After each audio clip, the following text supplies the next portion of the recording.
Romance of the Three Kingdoms, Chapter 71. Liu Bei making his move on Hanzong. Kong Ming naturally is pulling the strings, orchestrating this master plan. What's the initial setup look like from his side? Well, what's really interesting is how multi-layered it is. Kong Ming doesn't just, send everyone in at once. Right. He sends the veteran general Wang Zong and the strategist Fa Zeng to hit Dingzhen Mountain directly. Okay. But, and this is key, he doesn't stop there. He's already thinking ahead, anticipating challenges, figuring out backup. Very proactive thinking. Yeah, it's classic Kong Ming. And this next bit seems particularly clever. He sends Zhao Yun. Right, the formidable Zhao Yun. But not just as regular backup. He gets these specific, almost sort of counterintuitive instructions. Bring a surprise for Zhao Yun using a small path. But, and here's the kicker. Yeah. Only step in if Huangzong is losing. If Huangzong's winning, Zhao Yun stays put. What's the thinking there? That's pure Kong Ming genius, isn't it? It's not just about having extra soldiers. It's about psychological impact. It's about timing. It's about saving resources until they matter most. Okay. Holding Zhao Yun back means they don't show their full hand too early. Right. Keeps the enemy guessing. Exactly. Or it wastes their advantage. A surprise force works best when the enemy's overconfident or when your guys are really flagging. It's that critical moment intervention. A tactical ace up his sleeve. Precisely. A powerful deterrent, too. So it's crafting this perception of strength and delivering a shock when it counts. And he takes the psychological stuff even further. Oh, absolutely. We also see Lu Feng and Meng Da sent off with, 3,000 soldiers? Yeah, something like that. And their job is just to set up many banners. Yeah. In these dangerous mountain passes. Ah, the old banner trick. Yeah, it's not about fighting for them, it's pure deception. Yeah. Make the enemy think they're facing a much bigger army. Makes them hesitate, maybe split their forces. Exactly. Manipulating perception. Just as important as actual troop numbers back then. It's classic, but the execution here, wow. Shows he understands people, not just battles, really playing the long game. Precisely. And it doesn't stop there. Ma Chao gets secret orders in Jiabian. Yan Yan goes to Baxi Liangzong to relieve Zhang Fei and Wei Yan. Freeing them up for the main event in Hanzong. Right. It's all connected, a coordinated offense, every piece moving together. It's a truly global view of the battlefield. So what's the takeaway for you listening to this? Kong Ming's moves, Huangzong's feint, Zhao Yun hidden, the banners. It shows strategy isn't just numbers. Not at all. It's about psychology, careful orchestration, understanding consequences, thinking several steps ahead. It's a masterclass, really. Applies anywhere, not just ancient battlefields. Definitely lessons there for any competitive situation. Okay, so while Kong Ming's complex plan is rolling out, the news is already hitting Cao Cao's side hard. Yeah, the alarm bells are definitely ringing. How does it reach him? What's the reaction? Well, the news travels fast. Zhang Yan, Xiahou Shang report to Xiahou Yunnan first. Tiandeng Mountain's lost, and Xiahou Dai and Han Hao are dead. They stress how serious it is, tell Xiahou Yan to get word to Cao Cao immediately that Liu Bei himself is leading this thing. So it's not just a minor offensive. No, this is the main event, led by his biggest rival. And this news gets to Zhucheng. Cao Hong tells Cao Cao. The sources say he's greatly astonished. Why so shocked? Losing the mountain or Liu Bei's presence? I think it's both. But Liu Bei's personal involvement really ups the ante. Hanzong was maybe seen as secure or at least not vulnerable to this level of attack from Liu Bei. A direct threat to his power base in the Central Plains. Absolutely. It signals a major shift. His immediate reaction, call in the officials. Right, and Liu Ye steps up. Yeah, Liu Ye, always the sharp advisor. Yeah. He basically says, look, if Hanzong falls, the whole Central Plains gets shaken up. You, Cao Cao, have to lead this expedition personally. It's that critical. Hanzong is the gateway to the West. Losing it is unthinkable. And Cao Cao, he actually expresses regret. Says he hated that he didn't follow your advice earlier. That's rare for him, isn't it? He's usually so confident. It's incredibly rare. Shows a moment of, well, maybe vulnerability, or at least pragmatic self-reflection. For someone like Cao Cao to admit regret publicly, it just highlights how huge the stakes are for Hanzong. And maybe acknowledges he underestimated Liu Bei's threat this time. So he realizes the gravity. Instantly. He doesn't mess around. Yeah. Mobilizes a massive army, 400,000 troops. 400,000. Yeah.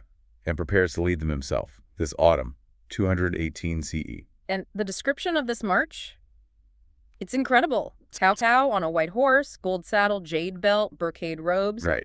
The whole imperial procession. Red umbrella, gold and silver weapons, dragon and phoenix banners. Plus 25,000 elite guards. These 5 divisions, blue, yellow, red, white, black, all matching flags, armor, horses. It sounds absolutely stunning, like a moving city of power. It's more than just moving troops, isn't it? It's pure political theater. He's bringing everything. It's meant to inspire fear, show the futility of fighting back. But then, amidst all this massive military machine getting ready for war, Cao Cao takes this fascinating detour, almost paradoxical. Yeah, it's a strange pause in the action, isn't it? Where does he go? He spots some trees near Tungwan Pass, learns it's Lan Tian, and that's where Cai Yong's estate was. Cai Yong the scholar. The very one. And crucially, his daughter, Cai Yan, and her husband, Dong Si, live there now. So Cao Cao decides to pay them a visit. A visit, while marching an army, shows a different side to him. It really does. A more cultured side, often overshadowed by the warlord image. And Cai Yong wasn't just any scholar. He was close to Cao Cao, right? Yes, they were friends. But Cai Yan's own story. Wow, it's quite something. A real saga of resilience. Tell us about it. Well, her life was tumultuous. First married to Wei Zongdao, who died young. Then, during all the chaos, she was captured by northern nomadic tribes. Captured? Yeah, lived among them for years, had 2 sons there. And during that time, she wrote the famous 18 Songs of a Nomad Flute. Those poems, expressing her longing for home, the culture shock. Exactly. Really poignant stuff. Anyway, Cao remembered his friendship with her father, felt sorry for her situation, and sent a huge sum, 1,000 pieces of gold, to ransom her back. He paid to bring her back. He did. Then personally arranged her marriage to Dong Si to make sure she was settled and safe. That's quite an act of compassion and cultural respect. It really highlights his appreciation for learning, his personal connections, paints a much more complex picture than just ruthless warlords. Incredible story. And this detour continues inside her home, right? He sees something on the wall. Yeah, he notices this old stone inscription, a stele, hanging there. Okay. Cai Yan explains it's the stele of Tao Yi. And the story behind that is another level of intense feeling. Tao Yi. Who was she? It's a famous tale of filial piety, a huge deal in Chinese culture then. Back in Emperor He's time, there's this sorcerer, Tao Gan. He drowns during some drunken ritual. Oh, dear. His daughter, Tao Yi, only 14, was devastated. Cried by the river for 7 days straight, then just jumped in after him. No! Yeah. 5 days later, her body surfaces, still holding her father's body. Wow. That's intense devotion. Totally. The locals buried them together. The magistrate reported it, and she was officially honored as a filial daughter. A powerful example. Truly moving. But the stele itself, Taiyang, her father, did something with it. That connects back to Cao Cao. Exactly. Taiyang saw the stele once, but it was getting dark, couldn't read it properly. So he read the inscription by touch. Then, still in the dark, he added 8 characters to the back of it. added characters, what were they? Na Huang Wa Yufu Face Chun Ju. Literally. Yellow silk, young woman, grandson, mortar. Yellow silk, young woman, grandson, mortar. That sounds like a riddle. Precisely. A really complex literary riddle. And apparently, even Taiyan, brilliant as she was, couldn't figure out what her father meant. So Cao Cao sees this riddle. And he challenges his own advisors right there. None of them get it except one guy. Yang Shi. Super smart. Yang Ji solves it. Yep. But Cao Cao, being Cao Cao, wants to show off his own brain power. He tells Yang Shi, hold on. Keep quiet. Let me think about it. Uh-huh. A bit competitive. Seems like it. A moment of intellectual sparring right there amidst the war preparations. So does Cao Cao get it? Apparently. The story goes they travel just maybe a mile or so down the road, and bam, it hits him. Ah. He calls Yang Shu over, asks for his explanation. And Yang Shu lays out these classic character deconstructions. Okay, break it down for us. How does it work? Right. So yellow silk hints at you. Excellent. It plays on the characters for color and silk, suggesting something absolute or perfect. Okay. Young woman points to, yeah, wonderful. Combining the characters for woman and young makes him grandson, which literally means his daughter's child, forms the silk. That character is made of woman and child. Clever. And the last one, the mortar. Mortar, specifically one for pungent stuff like garlic or spices, hints at C-word say. This one's the trickiest. How so? It relates the idea of receiving pungent things like criticism or sharp words with the character components for mortar and pungent to form kiss. It's a real linguistic puzzle. Wow. Okay, so put it all together. Yellow silk, young woman, grandson, mortar means... Yuvis yai ik yuchi, which means absolutely wonderful words or an absolutely wonderful essay, referring to the original text on the stela. Ah, so Tai Young was praising the original inscription. Exactly. And Cao Cao is thrilled, apparently saying, yep, matches my thinking exactly. A moment of intellectual triumph for him. Totally. It's not just a game. It shows how much intellectual skill, appreciating refined language, mattered, even to powerful warlords. Validates his own intellect, connects him to Tai Young. Right. And reinforces his image as more than just a military man.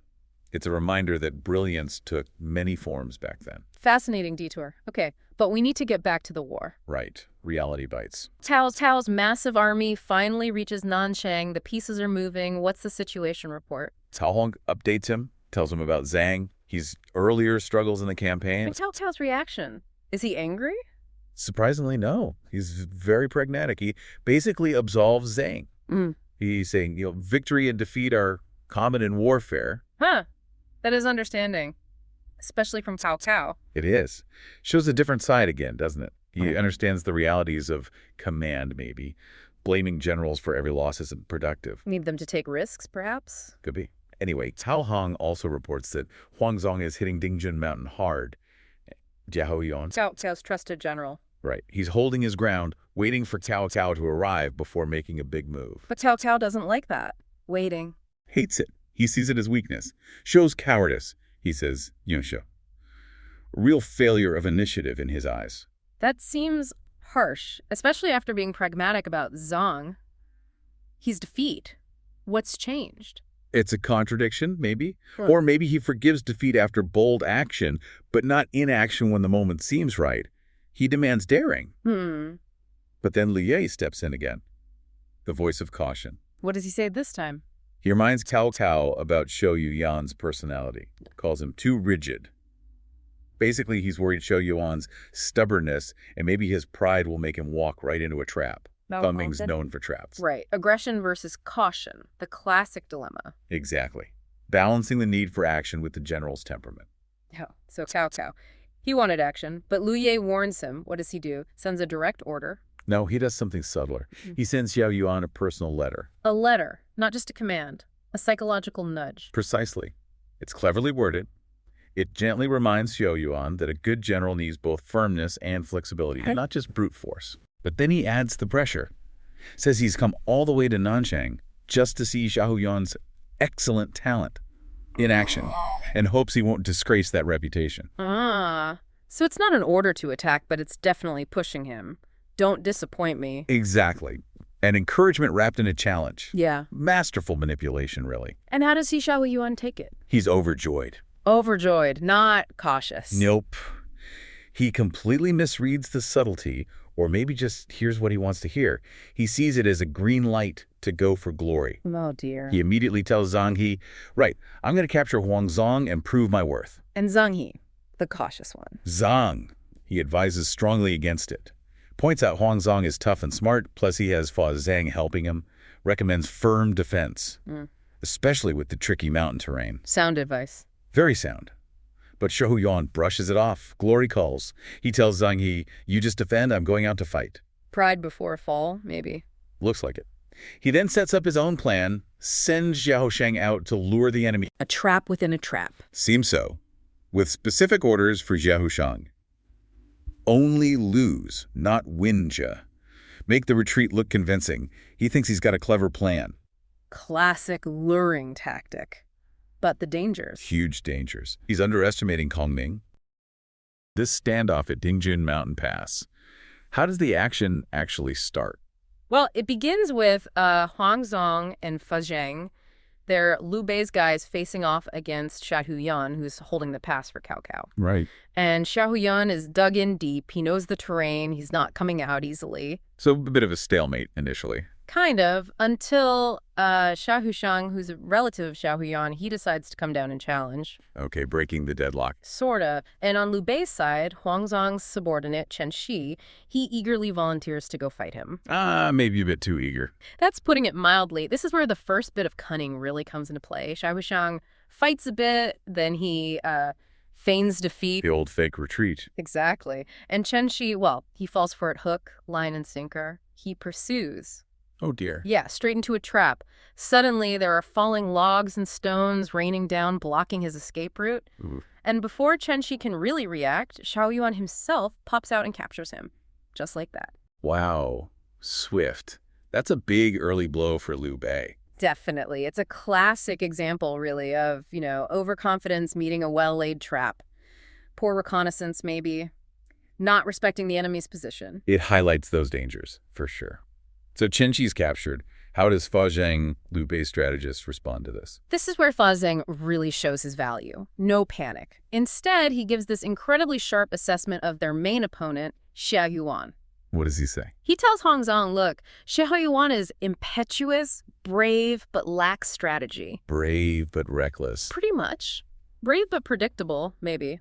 And that psychological insight, that becomes the absolute key to Fa Zheng's whole counterplan. So understanding the enemy commander's personality is crucial. It's everything sometimes. Strategy isn't just about numbers, it's about minds. Okay, so based on Xiao Yuan being impetuous, what's the plan Fa Zheng comes up with? He proposes the Sha strategy. It translates roughly to countering the guest with the host. Countering the guest with the host. What does that mean in practice? Well, instead of staying defensive, waiting for Xiao Yuan, Fa Zheng says Hong Zhang should go on the offensive. But not in a reckless way. Right. He advises Huan Zhang to excite and encourage the troops. Big morale boost. Give them rewards, all available goods. Get them fired up. Okay, motivated troops. Then what? Then advance slowly, methodically. Advance step by step, making camp as they go. Ooh. So it's a slow, deliberate pressure. Exactly. The goal isn't a big, risky assault. It's to lure Xiao Yuan out, make him impatient, make him attack them on ground they choose, then capture him. It's clever psychological warfare. Turning the tables, making the defender feel like they have to attack.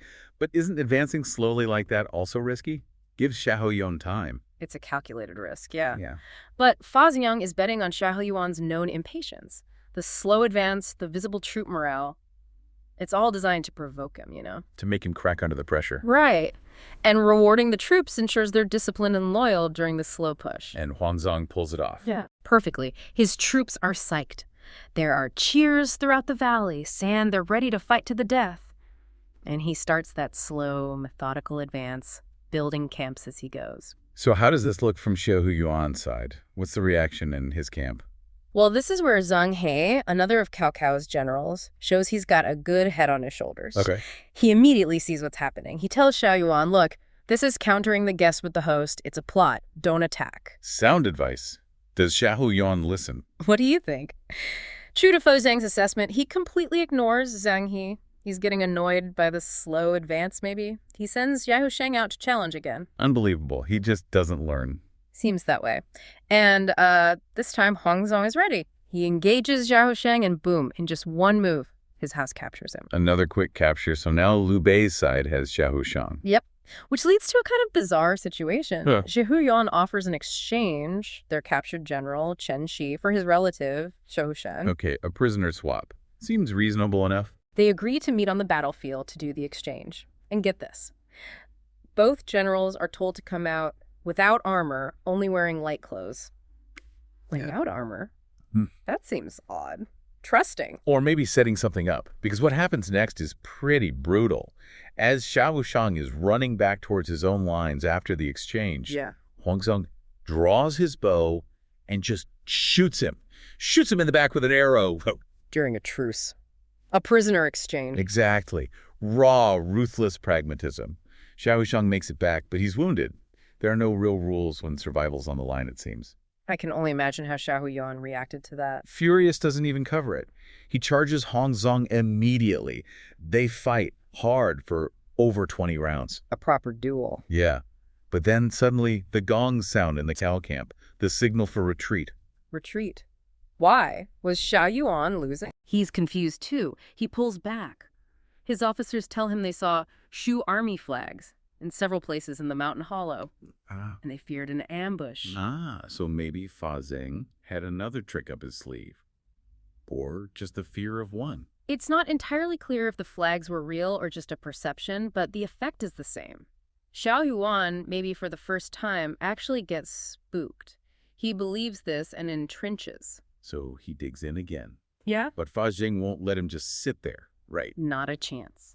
Xiao Yuan digging in just gives Fa Zheng another problem to solve. What's the next move then? Fa Zheng spots it. He points out this towering high mountain to the west of Dingjin Mountain.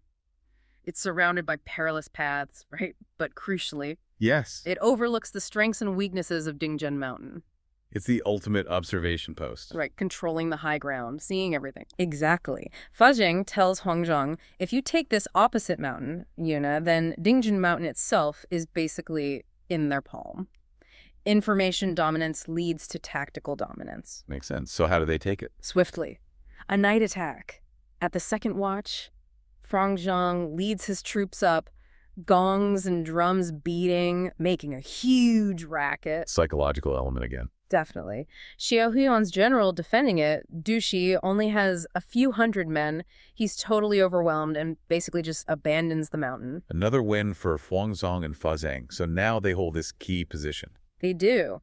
And Fa Zheng immediately implements another brilliant strategy for holding it. This one's called Huanbo. Okay, what's that one? Resting while the enemy toils. It's about conserving energy and striking when the enemy is exhausted. How does it work here?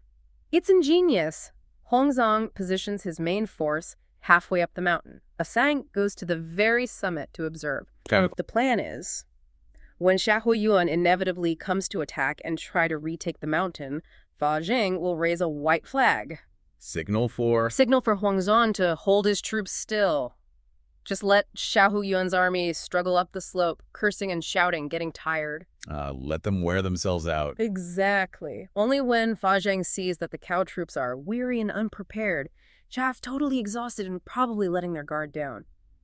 Then he raises a red flag. And that's the signal to attack. That's a signal for Huangzong to charge down with fresh troops. Maximize surprise, maximize the impact against a fatigued enemy. It's brilliant patience. So this relies again on Xiahou Yuan being predictable, right? On him having to attack. Completely. And sure enough, Du Shi reports the loss of opposite mountain. Zhane immediately warns Xiahou Yuan it's Fa Zheng's plot. Let me guess. Xiahou Yuan ignores him. You guessed it. He's furious. He declares he cannot not go out to fight. It's like he's constitutionally incapable of listening to Zhang He. It's almost tragic, in a way. It really is. So Xiahou Yuan leads his troops, surrounds opposite mountain, cursing and challenging Tai, just as Fa Zheng predicted. And Fa Zheng raises the white flag. Yep. Huangzhong waits. Midday comes and goes. By noon, Xiahou Yuan's troops are visibly weary, their spirits fallen. Many have even dismounted to rest. The perfect moment. Zhang sees it. He waves the red flag. Gongs, drums, a great shout erupts. Huangzong explodes down the mountain. A horse leading the charge. He gallops down the mountain. The description is like heaven shattering and earth collapsing. Just pure momentum and fury. Xiahou Yuan must have been completely shocked. Totally off guard. Huangzong charges straight for his banner, lets up this incredible roar like thunder. Wow. And with his precious blade, he cuts Xiahou Yuan down, cuts Xiahou Yuan head and shoulder into two sections. Oh, goodness. A brutal, decisive end. Absolutely legendary. There's even a poem praising Huangzong for this. I'll read it. Okay, it goes. Cao River saying, like, hoo, he says he's this. That's powerful. Captures his image as this, like, fearsome old warrior. Exactly. Gray-haired, facing a great enemy, white-headed, displaying divine might. It talks about his archery, his blade work, his tiger's roar, his dragon-like horse, all celebrating his immense contribution. He might be old, but he's still terrifyingly effective. So Xiahou Yuan is dead. What happens to his army? Nope, he gets flanked by Huangzong and Shen Shi, remember him? The guy captured earlier, he's back in the fight. Zhang, he's forced to retreat. But there's another twist, right? There is. As Yang He falls back, suddenly another legendary hero appears, shouting, Changshan, Zhao Zilong is here. Zhao Yun, another major player. Blocking Zhang, he's escape route. And then Zhang, he gets even more bad news from Du Shi. Dingjin Mountain has already been taken by Lu Feng and Meng Da. Wow, so the whole position just collapsed for Cao Cao. Totally disintegrated. Zhang He and Du Shi have no choice but to retreat all the way back to the Han River. This news must have hit Cao Cao like a ton of bricks. How did he take it? Losing his relative, his key general, the whole mountain pass. He was devastated. When the news reached him, the account says he cries loudly, "Oh, genuine grief." Understandable. And it's then he supposedly remembers or finally understands this prophecy he'd heard from a mystic named Guan Lu. A prophecy? What did it say? It was cryptic stuff. 3-8 crisscross, referring to the year, the 24th year of Zhangyan, 3/8, 24. Yellow pig meets tiger, referring to the specific month and year, south of Dingjun, the location. And the final part, broken limb. Broken limb, meaning Xiahou Yuan. Exactly. Who Cao Cao saw as like a brother, a limb of his own body. It's a stark reminder of how foresight, or maybe just paying attention to warnings, could have changed things. Hindsight is 20/20, I suppose. So what's Cao Cao's next move after this disaster? Pure revenge. He's described as deeply resenting Huangzong. Manya. He gathers a massive army, 200,000 troops, and personally leads them, naming Xu Huang as his vanguard. 200,000. That's serious. It is. Though Zhong He and Du Shi, having learned something, advise him to first secure the grain supplies, move them from Maiking Mountain to a safer fort at North Mountain before advancing. Smart. Logistics matter, especially with such a huge force. They certainly do. Okay, so Cao Cao is mobilizing this massive revenge force. Meanwhile, back on Liu Bei's side, how are they celebrating this huge victory? Well, Huangzong formally presents Xiahou Yuan's head to Liu Bei and Jiaming Pass. Big moment. I bet. Liu Bei is understandably ecstatic. He promotes Huangzong to general who conquers the West. Xiaoxi throws a huge feast, major celebrations. But they must know Cao Cao is coming, right? Oh, yeah. The celebration mood doesn't last long. Reports come in. Cao Cao himself, 200,000 strong, heading their way for revenge. And confirming that point about logistics, Zhang, he is moving those grain supplies from Mekong Mountain. So the threat is very real and immediate. Zhuge Liang must have had a plan. Always. Zhuge Liang's analysis is quick and sharp. He figures Cao Cao's huge army probably stretches his supply lines thin. They might have insufficient grain supplies, which could cause delays. Okay, exploit the logistics. How? He proposes a daring raid, send someone deep into enemy territory to burn their grain supplies and seize their baggage. A direct hit on their supplies. Yep. The aim isn't just to deny resources, it's psychological too, to frustrate Cao Cao's morale. Yeah. Right from the start. Hit them where it hurts before the main fight even begins. Sounds like a job for someone brave and maybe a little reckless. Well, guess who immediately volunteers? Has to be Huangzong, right? Yeah. Still riding high from killing Xiahou Yuan. You got it. Despite his age, he says, the old man volunteers for this task. He's eager. But Zhuge Liang pumps the brakes a bit. He does. He cautions him, Cao Cao is not like Xiahou Yuan. One cannot take him lightly. Cool. Basically, don't get cocky. And Liu Bei adds to that. Yeah, Liu Bei sort of ups the ante, saying, look, killing Xiahou Yuan was great, but Zhang, he is 10 times better. Yeah, so taking out Zhang, he would be an even bigger achievement. Trying to channel Huangzong's energy towards the right target. Perhaps. And Huangzong, full of resolve, Suyu immediately re-volunteers, specifically saying he'll take on Zhang He. The man's confidence is sky high. So does Zhuge Liang let him go alone? No, this is interesting. Zhuge Liang decides to send both Huangzong and Zhao Yun. Ah, the two legends together. Exactly. But he tells them to discuss everything and act accordingly. He adds, let's see who makes a contribution. Setting up a bit of a friendly competition. Seems like it. He even assigns Zhang Zi as Huangzong's deputy. It's like managing 2-star players, let them compete, but make sure they cooperate for the team win. How does that play out? Do they immediately start competing? Pretty much instantly. Zhao Yun kind of questions the sheer scale of facing 200,000 troops. Then Huangzong insists he wants to go first on this grain raid mission. Of course he does. But Zhao Yun also wants to go first. Huangzong tries pulling rank. I'm the lead general here. Uh-oh. But Zhao Yun has a great response. Both of us are serving our lord. Why quarrel? Essentially, we're on the same team. Let's not fight about this. Sensible. How do they resolve it? Very pragmatically, they decide to draw lots. Leave it to chance. Who wins? Huangzong draws the lot to go first. Okay, so he gets his wish. What's Zhao Yun's role then? Zhao Yun agrees to support him, but he sets clear conditions. This shows really good planning. They agree on a deadline. Noon. Noon. Yeah.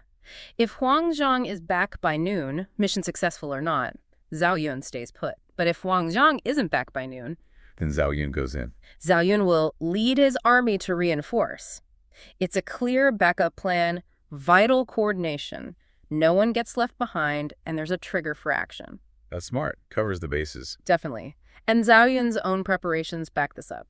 He goes back to his camp, which is positioned near the dangerous terrain of the Han River. Okay. And he gives strict orders to his subordinate, Zhang Yi. Guard the stockade carefully. Basically, lock things down. Don't do anything rash if Zhao Yun himself has to leave to go help Huang Zhang. Meticulous planning. Huang Zhang's big gamble. He's just beaten Xiahou Yuan, feeling pretty good about himself, right? On top of the world, probably. And he decides, okay, let's go for the jugular. Let's hit Cao's green supply. It's a classic move, isn't it? High risk, super high reward. Definitely. Cut off the food, you cripple the army. But it's deep in enemy territory. So the plan is quite specific. He tells his deputy, Zhang Zuo, okay, you stay here, guard the camp. Just 500 guys. Just 500, that's thin. Very thin. Yep. Meanwhile, Huang Zhang takes the main force, leaves at 4 a.m., crosses the Han River in the dark, heads for North Mountain, job 1, grabs Zhang He, job 2, bring that grain. Seems straightforward enough on paper. And at first, it works perfectly. They cross the river, find the grain smacked like a mountie. The text says hardly any guards. They scatter. Nice and easy, so far. Huang Zhang's eyes start piling up firewood, ready to light the whole thing up. But here's where it goes south. Fast. Whoa. Just as they're about to torch it, Zhang, he shows up with his troops. Yeah. And then, right behind him, Xu Huang with reinforcements. Suddenly, Huang Zhang is, and I quote, trapped at the heart of the encirclement. Wow. Talk about the tables turning. And it gets worse. Zhang Zuo, the deputy, he managed to slip out with 300 men, but nope, he gets intercepted too, when Pin and more Cao soldiers surround him. So both forces are now caught. Completely isolated. Yeah, total disaster unfolding. Right. What are the risks of hitting something so vital, so deep? Exactly. But the risk was inherent, and this time it just didn't pay off. A tough lesson for a veteran general. Okay, so Huang Zhang's trapped, Zhang Zu's trapped, time's ticking away back at the main camp. Who even notices something's wrong? Good question. Who's watching the clock? Enter Zhao Yun. He's there, he sees it's getting late, noon comes and goes, no sign of Huang Zhang.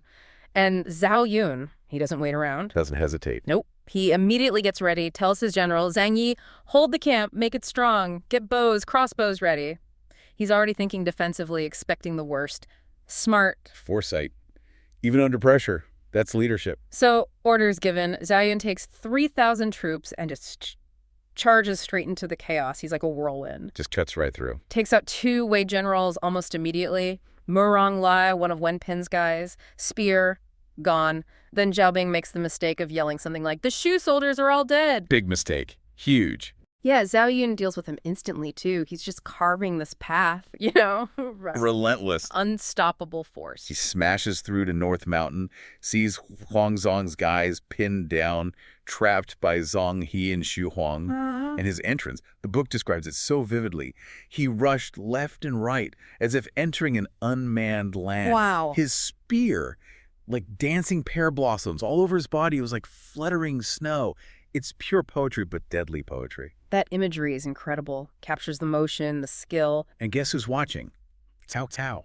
From up high. He's stunned. Asks, who is that general? He doesn't recognize him. Apparently not immediately. But when they tell him that's Chen Shizhao Zilong, Cao supposedly cries out, the hero from Changban, he's still alive.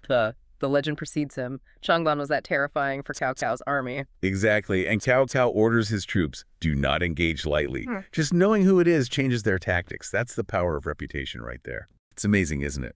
That psychological impact. Zhao Yun's name, his reputation from Changban where he saved Liu Bei's kid, basically single-handedly against, like, Cao's whole army. Oh, right. It's not just backstory. It's an active weapon. It's like a brand, you know, a brand of pure terror and invincibility for the enemy. They already believe he can do the impossible. So his reputation does half the fighting for him. Pretty much. It shapes how the enemy reacts before he even lifts his spear. Fear, caution. It dictates their moves. You wonder how that plays out today, right? Right. Like in business or politics, where someone's reputation or a company's brand affects how people deal with them.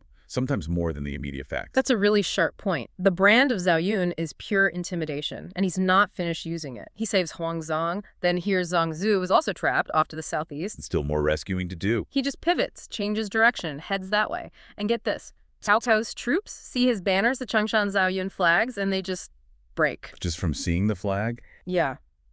Remembering Changban, the text says, they just flee in terror. The flag alone is enough, and boom, Zhao Yun saves Zhang Zu too. Incredible. One man, two rescues, fueled by skill and sheer terror-inducing reputation. But wait, it gets even crazier. Zhao Yun, having pulled off these two insane rescues, is now heading back to his own camp.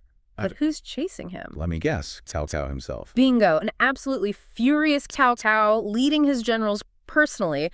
They're bearing down on Zhao Yun's camp. Okay, now this looks bad.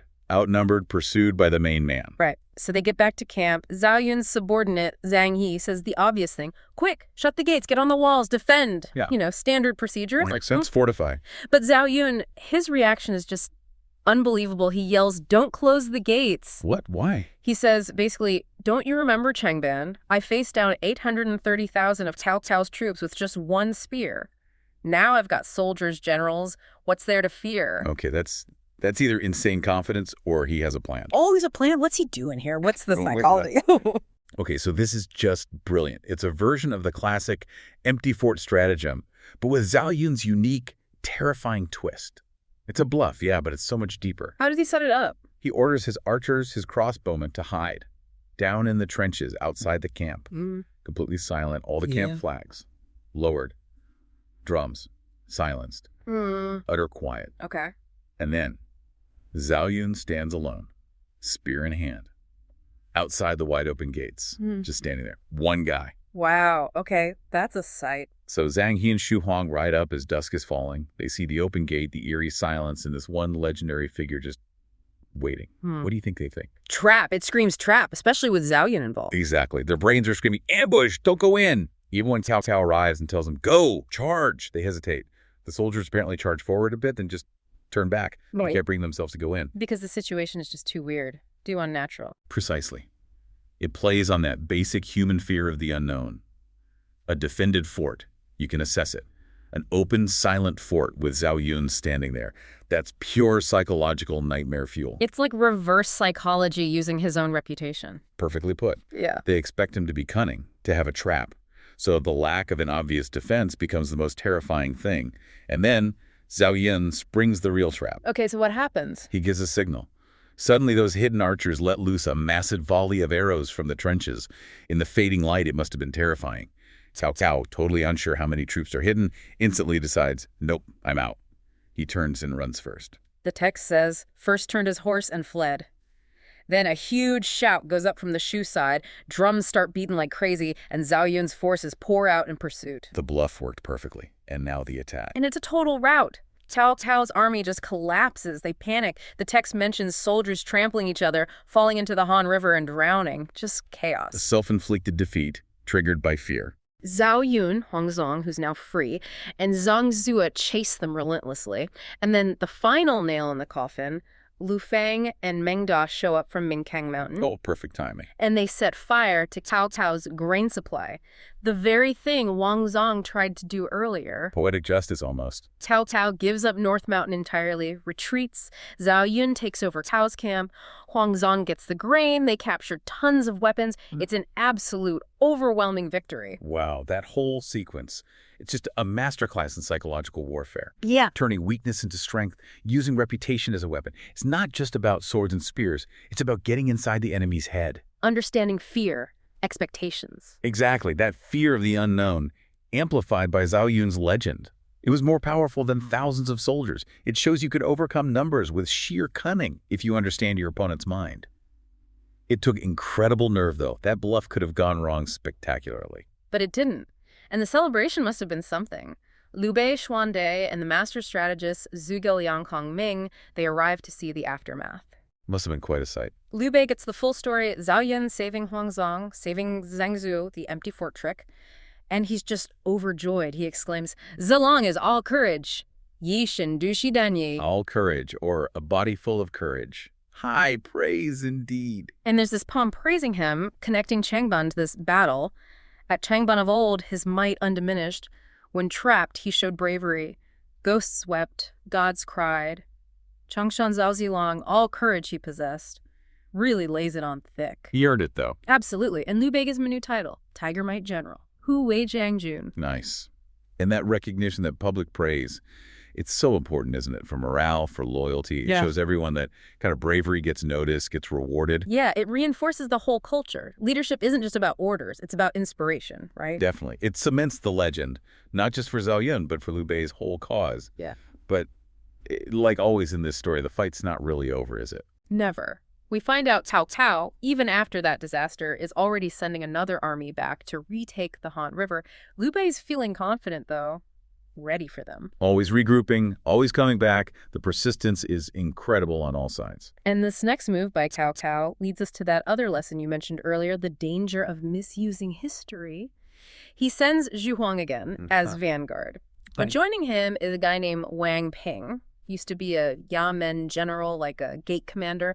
The key thing is he knows the local area really well. Seems smart. Local knowledge is always valuable. Good move by Cao Cao, adding him. So Zhuang gets there, and he's got this plan. We're crossing the river. We'll fight with our backs to it, like Han Xin did.